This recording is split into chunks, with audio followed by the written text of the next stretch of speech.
ফাঁকা রাস্তা দিয়ে বাইক নিয়ে আমি বাড়ি ফিরছি। আসলে আমি গিয়েছিলাম জিরাটের দিকে, আমারই এক বন্ধুর বাড়িতে। আজকে সন্ধ্যাবেলা ওর মেয়ের জন্মদিনের নিমন্ত্রণ ছিল। চাইলে ট্রেনে করে যাওয়াই যেত, কিন্তু আমার সদ্য কেনা বাইক চড়ে রাতের বেলা বন্ধুর বাড়ি থেকে ফিরব, এমনই একটা ইচ্ছে ছিল। তাই বাইক নিয়ে বেরিয়ে পড়লাম। বন্ধুর বাড়িতে সন্ধ্যাবেলা কেক কাটা, তারপর হই হুল্লোড় খাওয়া দাওয়া করে যখন পথে নামলাম, তখন কিন্তু বেশ রাত হয়ে এসেছে। আমার বন্ধুর বউ বারবার বলেছিল তার বাড়িতেই রাতটা থেকে যেতে। আসলে এখান থেকে আমার বাড়ির পথটা অনেকটাই দূরে, প্রায় ৪৫ কিলোমিটার। একটা হাই রোডের ওপর দিয়ে যেতে হবে। রাত্রের দিকে এই রোডটা একদম শুনশান থাকে, আর এদিকে রাস্তায় হাতে গোনা বড় বড় কয়েকটা ট্রাক লরি ছাড়া কিছুই যায় না তেমন।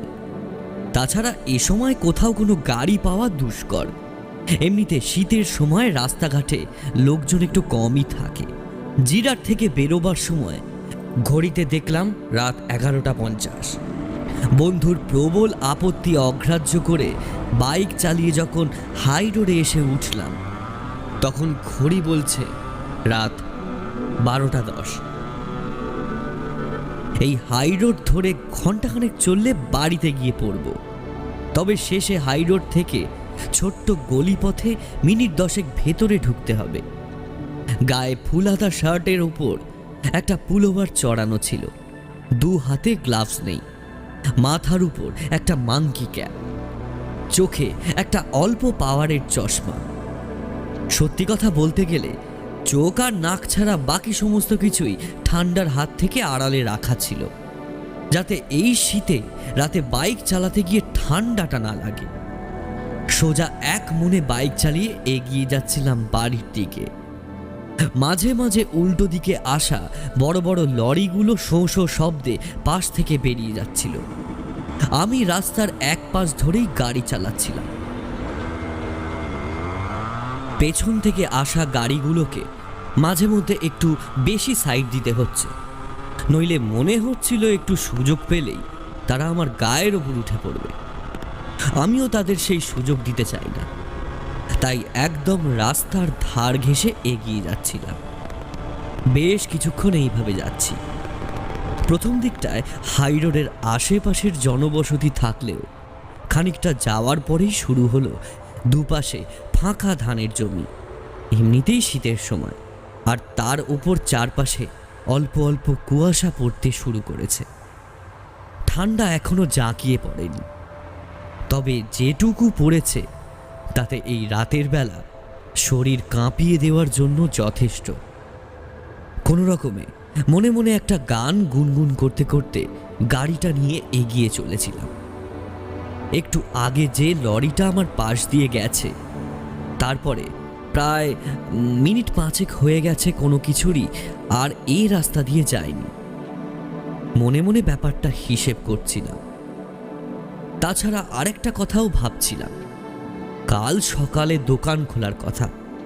আমার একটা ছোট্ট দোকান রয়েছে, স্টেশনারি দোকান বলা যেতে পারে। তাছাড়া এমন কোনো জিনিস নেই যেটা সেখানে পাওয়া যায় না। ছোটদের খেলার জিনিসপত্র থেকে শুরু করে খাতা, পেন, পেন্সিল, এমনকি চকলেট থেকে শুরু করে ছোট ছোট গিফট আইটেম পর্যন্ত। এর মধ্যে একদিন আবার কলকাতায় যেতে হবে, বেশ কিছু জিনিসপত্র নিয়ে আসতে হবে ওখানে গিয়ে। রোজ নামচারে এইসব চিন্তাই মধ্যবিত্ত মাথায় সাধারণত বেশি ঠাঁই পায়। একটু অন্যমনস্ক হয়ে পড়েছিলাম। রাস্তার দিকে ধ্যান ফিরতে হঠাৎ করে মনে হলো পাশের মাঠের ধানের গাছগুলোর ভেতর থেকে বেরিয়ে আসছে একটা কালো রঙের কি জানি, রাস্তার উপরে উঠে আসছে যে। জিনিসটা হঠাৎ করে আমার চাকার সামনে এসে পড়তে আমি থতমত খেয়ে ব্রেক কষলাম। চট করে ওভাবে ব্রেক কষলে একটা প্রবল ঝাঁকুনিতে দুর্ঘটনা ঘটে যাওয়ার সম্ভাবনা থাকে। তাই আমি পুরোপুরি ব্রেকটা না কষে সামান্য আলগা কষেছিলাম, আর তাতেই গাড়ির চাকা রুদ্ধ হলো। তবে কালো রঙের যে জিনিসটা দেখলাম মনে হলো সেটা কিন্তু আর দাঁড়ালো না, এক দৌড়ে ওপারে অন্ধকারের ক্ষেতের মধ্যে ঢুকে গেল। এভাবেই রাতের বেলা মাঝে মাঝে এই হাই রোডে অ্যাক্সিডেন্ট হয়ে যায়।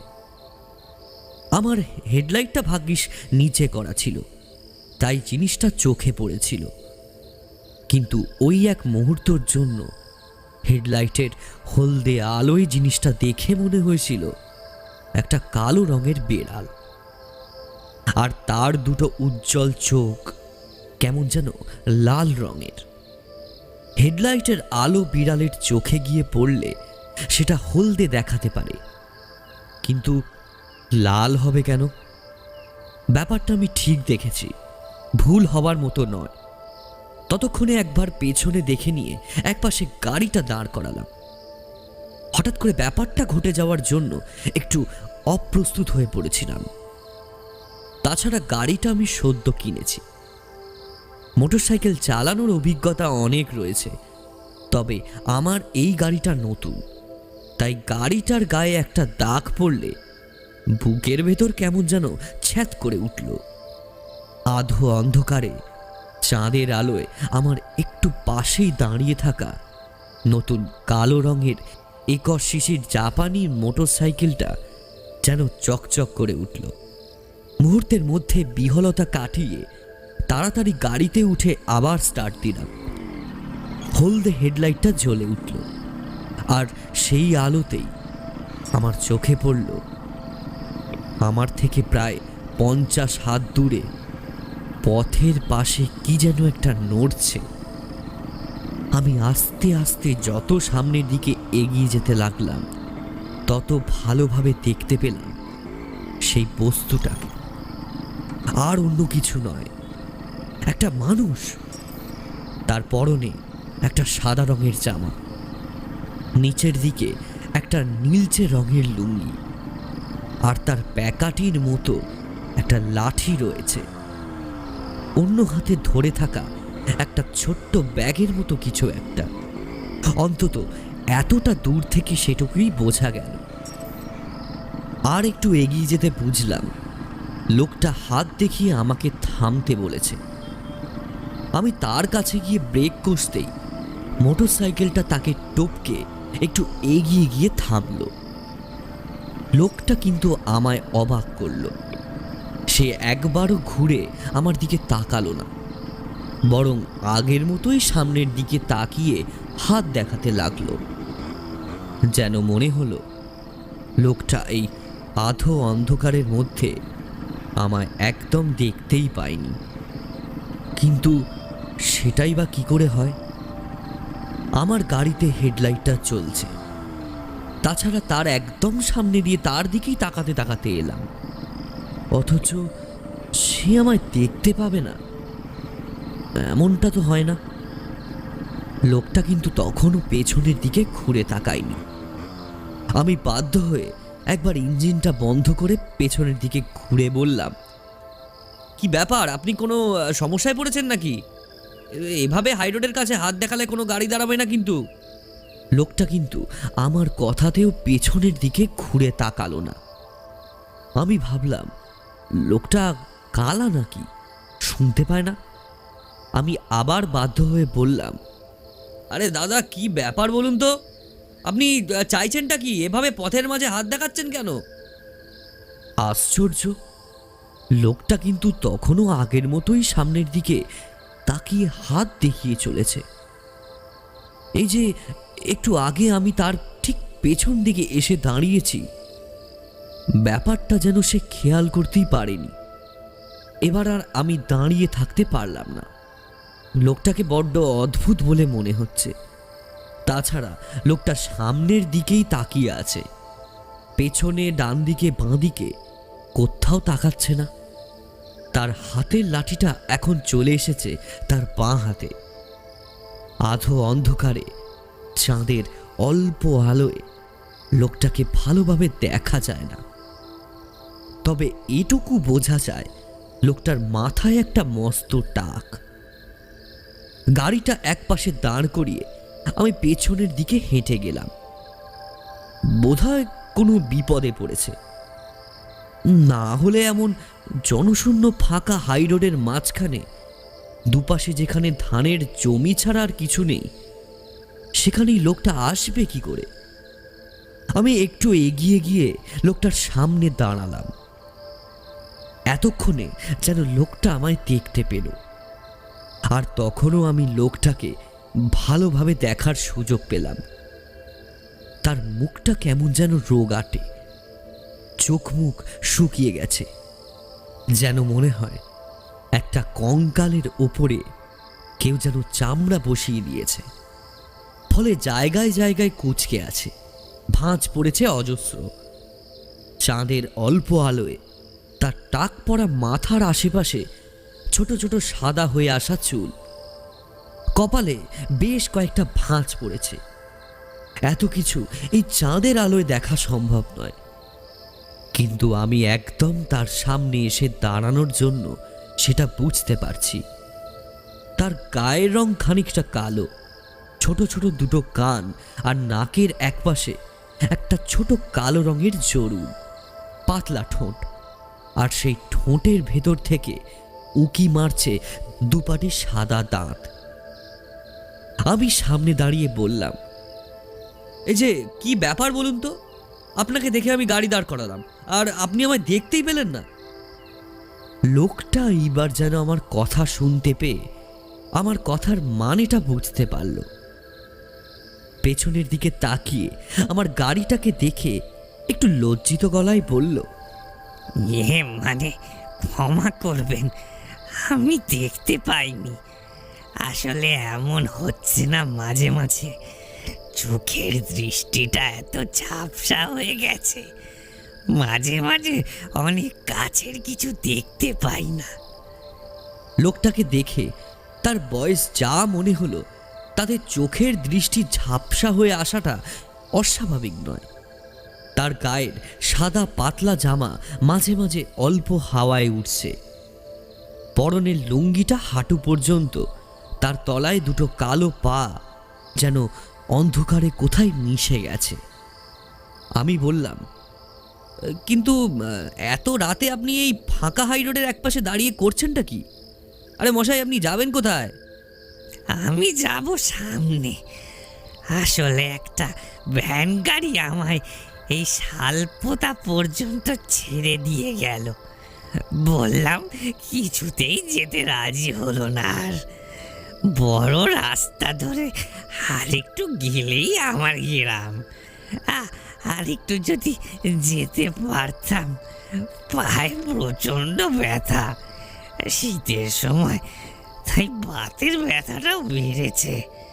হেঁটে হেঁটে এতটা পথ যাওয়া আমার পক্ষে সম্ভব নয়, বুঝলে। তার কথায় অবাক হলাম।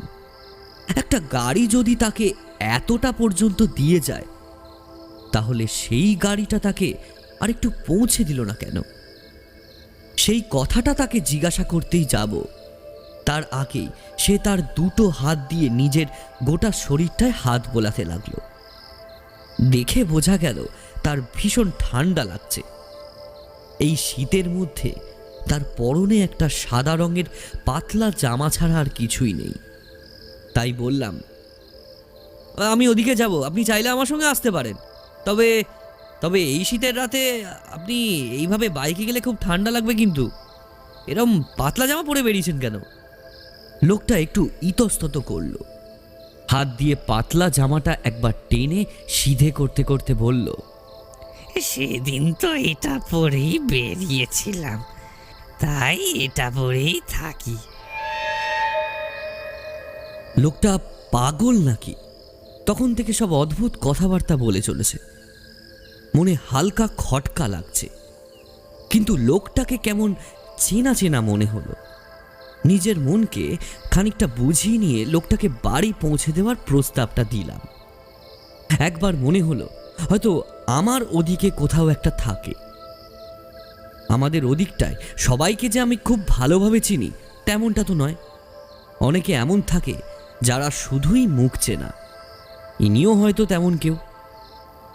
সে যাই হোক, এত রাতে এরকম কনকনে ঠান্ডায় কাউকে এই জনপ্রাণীহীন প্রান্তরের মাঝে ফেলে যাওয়াটা ঠিক হবে না। লোকটাকে বাইকের পেছনে বসতে বলে আমি বাইকে উঠে বসলাম। অন্ধকারে বুঝতে পারলাম লোকটা পেছনে এসে আমার বাইকের ব্যাক সিটে বসেছে। তার একটা ঠান্ডা হাত এসে আমার কাঁধের উপর পড়ল। হাতটা শীতে এত ঠান্ডা হয়ে গেছে যে পুলোবার ভেদ করেও সেই ঠান্ডাটা আমার গায়ে লাগলো, যেন ছুরির মতো বিঁধল। আমি হালকা কেঁপে উঠলাম, বললাম, আপনার হাত তো ভীষণ ঠান্ডা হয়ে গেছে দেখছি। লোকটা আমার কথায় সামান্য হাসলো, তারপর বলল, সে তো হবেই, কি করব, এতদিন ধরে তো দাঁড়িয়ে রয়েছি তো। লোকটা কি বলল তা আমি ভালোভাবে শুনতে পেলাম না, কারণ ততক্ষণে আমি স্টার্ট দিয়ে দিয়েছি। 2 স্ট্রোক জাপানি ইঞ্জিন, একেবারে ক্যাটক্যাটে আওয়াজ। তাছাড়া আমার কান ছিল মাংকি ক্যাপে ঢাকা, ফলে কথাটা পরিষ্কার কানে এলো না। মাংকি ক্যাপ সহজে আমি পরি না, তবে শীতকালে গাড়ি চালানোর সময় এটা কিন্তু বেশ ভালো, সহজে কানে ঠান্ডা বাতাস লাগে না। গাড়িটা চলতে চলতে বেশ কিছুটা রাস্তায় একভাবেই এগিয়ে এলাম। একবার গাড়ি স্লো করে লোকটাকে তার ঠিকানা জানতে চাইলাম। তখন লোকটা স্রেফ আঙুল তুলে সামনের দিকে দেখিয়ে দিল।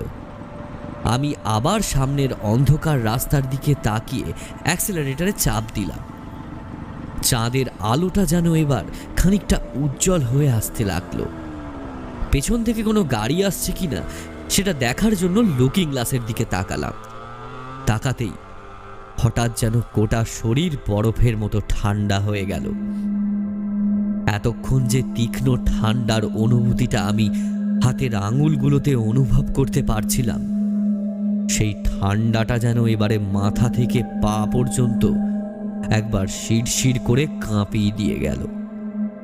দেখতে পেলাম আমার পেছনে বসে থাকা সেই লোকটা আর সেখানে নেই, অথচ আমি স্পষ্ট বুঝতে পারছি আমার ঘাড়ের কাছে লোকটার ঠান্ডা হাত আগের থেকে একটু বেশি চেপে ধরেছে। ভয় পাওয়ার জন্যই বোধহয় গাড়ির ক্লাচে রাখা হাতটা একটু নড়ে উঠেছিল। আমার পেছনের সিট থেকে একটা কণ্ঠস্বর ভেসে এলো, কি হলো, ও ভাবে হাত কাঁপছে কেন আপনার? আমি কিছুক্ষণের জন্য যেন স্তম্ভিত হয়ে পড়েছিলাম। তাই লোকটার কথাটা পুরোপুরিভাবে শুনতে না পেলেও কানে এসে লাগলো অস্পষ্টভাবে। আবার লুকিং গ্লাসের দিকে তাকিয়ে দেখলাম, কই, লোকটা তো আমার পেছনেই বসে আছে। সেই সাদা জামাটা হাওয়ায় যেন ফরফর করে উঠছে। লোকটা বেশ রোগাটে, তার গায়ের জামাটাও বেশ ঢলা হয়েছে। লোকটার মাথার চারপাশের সাদা ছোট ছোট চুলগুলো সমান তালে হাওয়ায় উঠছে। দেখতে কিন্তু বড় অদ্ভুত লাগছিল। মাথার মাঝখানটায় মস্ত টাক, আর চারপাশের সাদা চুলগুলো হাওয়ায় উঠতে উঠতে সোজা হয়ে উঠে দাঁড়িয়েছে প্রায়। লোকটার সেই দুটো উজ্জ্বল ছোট ছোট চোখ যেন ঠিক লুকিং গ্লাসের দিকে তাকিয়ে আমাকে দেখছিল। আর তার সেই খয়েরি সাদা দাঁতওয়ালা মুখে একটা ম্লান হাসি দেখা যাচ্ছে। আর ঠিক তখনই মনে হলো তার হাতটা যেন কাঁধের উপর একটু চেপে বসেছে। মুহূর্তের মধ্যে লুকিং গ্লাস থেকে চোখ সরিয়ে সামনের দিকে তাকালাম। সামনে থেকে একটা বড় লরি আসছে। তার হেডলাইটের আলো চোখের একপাশে এসে পড়ল। কোনো রকমে সামনের দিকে তাকিয়ে মন থেকে ব্যাপারটা ঝেড়ে ফেলার চেষ্টা করলাম। এমনিতে শীতের রাত, তার ওপর প্রথম থেকেই লোকটার অদ্ভুত ব্যবহার, এই সব কিছু মিলিয়ে বোধহয় ওই লোকটা আমার মনের ওপর সামান্য প্রভাব ফেলেছে। তাই এসব মনে হচ্ছে। এই তো লোকটা পেছনেই বসে রয়েছে। তাহলে একটু আগেই যেটা দেখলাম, না না, আমি ভুল ভাবছি। গাড়ি চালিয়ে খানিকটা এগিয়ে গেলাম। লোকটা কিন্তু একটু আগেই বলেছিল তার বাড়ির সামনেই, কিন্তু এতটা চলে আসার পরেও সে কিন্তু কোনো উচ্চবাচ্য করল না। আমি আবার তাকে জিজ্ঞাসা করার জন্য পেছনে ঘুরেছি, আর ঠিক তখনই মনে হলো লোকটা পেছনে নেই। একটু আগে পেছনে থাকা ভার, তার কাঁধের উপর ঠান্ডা হাতের অনুভবটা যেন মুহূর্তের মধ্যে কোথাও মিলিয়ে গেছে। আমার পেছনে সেই লোকটা বসে নেই। এই চাঁদের অল্প আলোয় আধো অন্ধকারে আমি একা গাড়ি চালিয়ে চলেছি, কিন্তু লোকটা কি তাহলে গাড়ি থেকে লাফিয়ে নেমে পড়েছে? কিন্তু সেটাই বা করবে কেন? ধুর, এরকম আবার কেউ করে নাকি? যদি লোকটার বাড়ি চলে এসে থাকে তাহলে সে আমায় বললেই তো আমি গাড়ি থামাতাম। এমনটা নয় তো যে আমায় সে বলেছে অথচ আমি শুনতে পাইনি, তাই সে লাফিয়ে নেমে পড়েছে। কিন্তু সেটাই বা কি করে হয়? কথাটা ভাবতে ভাবতে সামনের দিকে আমি গাড়িটা আস্তে করে দাঁড় করালাম। তারপর কোনো রকমে গাড়ি থেকে নামতে যাব, ঠিক তখনই পেছন থেকে একটা কথা ভেসে এলো। কি হলো বলুন তো, গাড়ি থামালেন কেন? তার এই কথাটা শোনা মাত্র আমার মুখ থেকে একটা চিৎকার বেরিয়ে এলো। তারপর কাঁপা কাঁপা গলায় কোনো রকমে বললাম, আপনি আপনি একটু আগে কোথায় ছিলেন? আপনাকে তো গাড়ির পেছনে দেখতে পাইনি। আমি দুটো পা রাস্তার উপরে রেখে গাড়িটাকে দাঁড় করিয়ে রেখেছি। লোকটা আমার পেছন থেকে নেমে আমার এক পাশে এসে দাঁড়ালো। তারপর আস্তে আস্তে আগের মতোই স্বাভাবিক গলায় বলল, আমি তো সেই তখন থেকে আপনার গাড়ির পেছনেই বসে আছি, দেখতে পাচ্ছিলেন না বুঝি? লোকটার দিকে তাকিয়ে দেখতে পেলাম তার দুটো ঠোঁটের ফাঁকে খয়েটে দাঁতগুলো কেমন যেন অদ্ভুতভাবে ঝকঝক করে উঠছে, কিন্তু তার চোখ দুটো আরো বেশি উজ্জ্বল বলে মনে হচ্ছে না। আচ্ছা, আমি বোধহয় ভুল দেখেছিলাম, কিন্তু আপনি যে ওঠার সময় বললেন আপনার বাড়ি কাছেই, তা এখনো আপনার বাড়ি এলো না? আর কতটা যেতে হবে? বেশি না, আর একটু। আপনি তো শুধু শুধু দেরি করিয়ে দিচ্ছেন। আচ্ছা, আপনি আমায় ভয় পাচ্ছেন না তো? কথাটার সাথে যেন একটা অদ্ভুত শ্লেষ ও হাসি মিশেছিল। তার কথাগুলো যেন কানে প্রবেশ করে গোটা শরীরে বরফের মতো ঠান্ডা স্রোত বইয়ে দিল। এমনিতেই লোকটাকে গাড়িতে তোলার পর থেকেই বড় অদ্ভুত ব্যাপার হয়ে চলেছে আমার সাথে। তবে আর মিনিট 10-15 গাড়ি চালাতে পারলেই আমি বাড়ির গলিটা এসে পড়ব। তারপর যে করেই হোক লোকটাকে রাস্তায় নামিয়ে দেব। আমার মনে হয় নিশ্চয়ই এই সমস্ত ব্যাপারগুলোর জন্যই আগের গাড়ির লোকটা এনাকে নামিয়ে দিয়েছে। শুধু শুধু কেন যে আমি এনাকে গাড়িতে তুলতে গেলাম। কথা না বাড়িয়ে আবার গাড়ি ছাড়লাম, কিন্তু মাঝে মাঝে গাড়ির লুকিং গ্লাসটা নজরে রেখে দেখে চলেছিলাম সেই লোকটাকে। মিনিট 5 মতো পেরিয়েছে বোধহয়, অথচ আমার মনে হলো যেন কতক্ষণ পেরিয়ে গেছে। অনেকক্ষণ ধরে এই পথে একটাও লরি আসেনি। আমার হেডলাইটের আলো ছাড়া আর কোনো আলো কোথাও যেন নেই। আকাশে চাঁদের উজ্জ্বল আলোয় চারপাশে কালো অন্ধকারের ধানের জমি পেরিয়ে বড় বড় গাছগুলো দেখা যাচ্ছে। আর একটু এগিয়ে গেলেই জনবসতি শুরু হবে। তখন হয়তো আমার মনের খটকাটা খানিক কমে যাবে, আর এই উদ্ভট লোকটার হাত থেকে মুক্তি পাব। নিজের মধ্যে অস্বস্তিটা একেবারে চরমে ঠেকেছে। এই ফাঁকা প্রান্তরের মধ্যে নিজেকে যেন আরো বেশি একা লাগছে, আর সব থেকে বেশি ভয় লাগছে আমার এই লোকটাকে। কিন্তু তখন হঠাৎ করে লোকটা গেল কোথায়? আমি কি সত্যি এতটা ভুল দেখেছিলাম? এবার আরো একটা কথা মনে পড়ল। লোকটাকে যেন আমি কোথায় দেখেছি, এর আগেই যেন দেখেছি, ঠিক মনে পড়ল না। কিন্তু লোকটার মুখটা যেন আমার খুব চেনা। ওই সাদা জামা, নীলচে লুঙ্গি, এক হাতে থলে আর এক হাতে লাঠি, তারপর ওই মাথার হালকা টাকের সাথে সাদা ছোট ছোট চুল। লোকটার মুখটা যেন আমার বড্ড চেনা। কিন্তু কিছুতেই লোকটার ব্যাপারে ভাবনা চিন্তা আমি না ছেড়ে ফেলতে পারছি না। লোকটাকে আমার মনে পড়ছে। লোকটা তখন পেছনে বসে অস্পষ্টভাবে কিছু বলে চলেছে। আপনি যাবেন কোথায়? আমায় নিয়ে যাবেন তো সেখানে? বলুন, সেই যেখানেই যাব সেখানে গিয়েই তো আমার অপেক্ষা করতে হবে। আবার কে নিয়ে যাবে আমায়? কথাগুলো হাওয়ার সাথে অস্পষ্টভাবে ভেসে আসছিল আমার কানে। আমি যত দ্রুত সম্ভব গাড়ি ছোটাচ্ছিলাম। তাড়াতাড়ি, যত তাড়াতাড়ি সম্ভব আমায় বাড়ির কাছে গিয়ে পড়তে হবে। এই লোকটা, চারপাশের অদ্ভুত নিস্তব্ধতা, মাঝে মাঝে চাঁদের উজ্জ্বল আলো, সব কিছু মিলিয়ে যেন একটা অন্য জগতের আরোহী। আমার দুপাশের ফাঁকা জমি যেন আর শেষ হয় না। এই রাস্তার যেন কোনো শেষ নেই।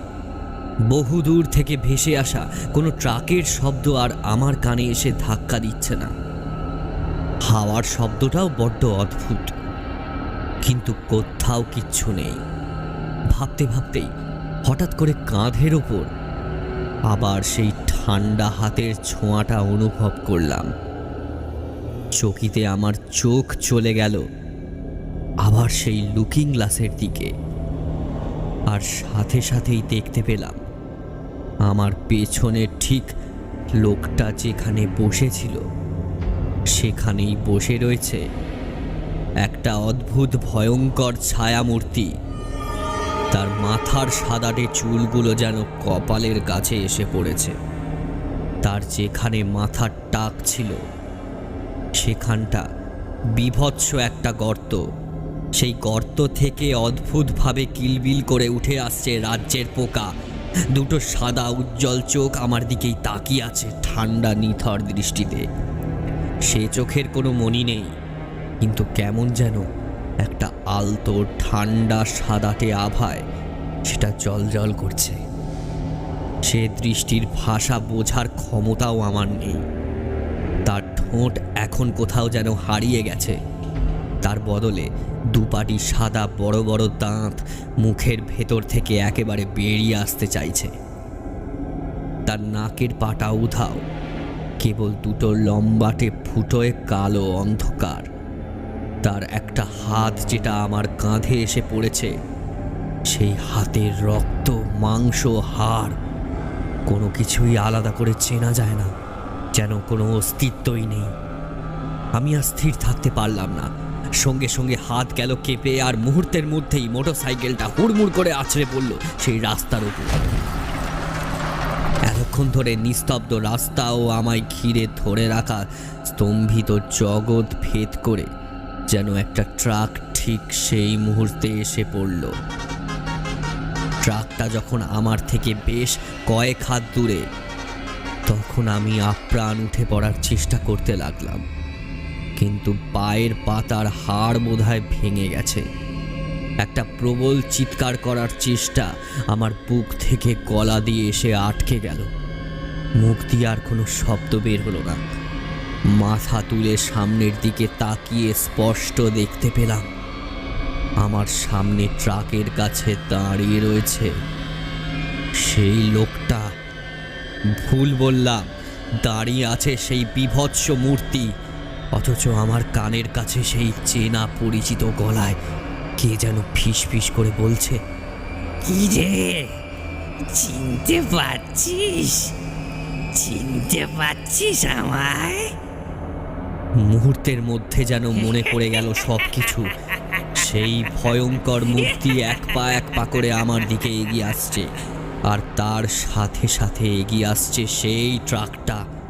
ট্রাকের ড্রাইভার কি আমায় দেখতে পাচ্ছে না? এই লোকটাই ছিল সেবার। আজ থেকে প্রায় বছর 5 আগের কথা। তখন আমার বিয়ে টিয়ে কিছু হয়নি। এমনি এক শীতের রাতে নবদ্বীপ থেকে 4-5 জন বন্ধু দুটো মোটর বাইক করে ফিরছিলাম। মাঝ রাস্তায় এই লোকটাই হঠাৎ করেই হাই রোডের এক পাশে হাত নাড়াতে নাড়াতে আমাদের থেকে লিফট চেয়েছিল। সে রাতে প্রচুর কুয়াশা ছিল। লোকটার সামনে গিয়ে দাঁড়াবার আগেই সে তুম করে এগিয়ে এসেছিল একটা মোটর বাইকের সামনে। আর ঠিক তখনই টাল সামলাতে না পেরে আমাদের একটা মোটর বাইক গিয়ে পড়েছিল লোকটার গায়ে। অকস্মাৎ ঘটনাক্রম সামলে উঠতে উঠতে যতক্ষণ লাগলো ততক্ষণে লোকটার অবস্থা শোচনীয়। বাইকের লেগ গার্ডের চাপে তার মাথার মাঝখানের অংশটা থেতলে গিয়ে একটা বড় গর্ত মতো হয়ে গেছিল। গাড়ির ধাক্কায় লোকটা গিয়ে পড়েছিল ধানের ক্ষেতের এক পাশে।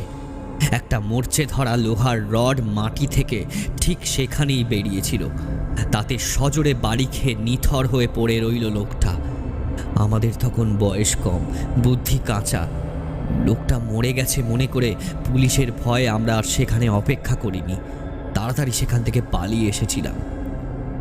এই ঘটনার পর আজ বহু বছর কেটে গেছে, কিন্তু এত বছর পর সেই লোকটা এখানে এলো কি করে? সব যেন মনে পড়ে যেতে লাগলো ঠিক আগের মতোই। সেদিন তো এমনভাবেই লোকটার সাদা রঙের একটা জামা, নীলচে রঙের একটা লুঙ্গি আর হাতে লাঠি পুটলি নিয়ে দাঁড়িয়েছিল পথের পাশে। ঠিক অমনভাবেই হাত দেখিয়ে দাঁড়াতে বলেছিল। আজ যেমনভাবে আমায় হাত দেখালো, ট্রাকটা তখন আরও কাছে এসে পড়েছে। ট্রাকের আলোয় চোখটা ঝলসে গেল, যেন দুটো হাত চোখের সামনে চেপে ধরে চিৎকার করতে গেলাম, কিন্তু গলা থেকে কোনো শব্দ বেরিয়ে এলো না। যখন ট্রাকের চাকাটা আমায় পিষে দিচ্ছে, ঠিক আগের মুহূর্তে শুনতে পেলাম একটা হাসি।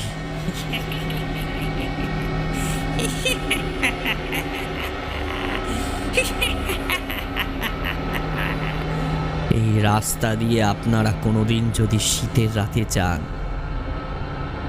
তাহলে সাদা জামা আর নীল লুঙ্গি পরার বুড়ো লোকটা হয়তো আর দেখতে পাবেন না।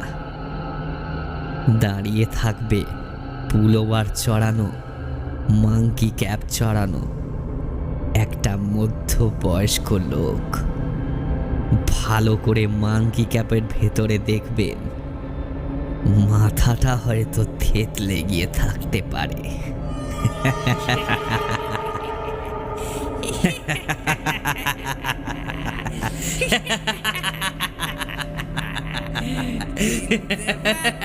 জামাই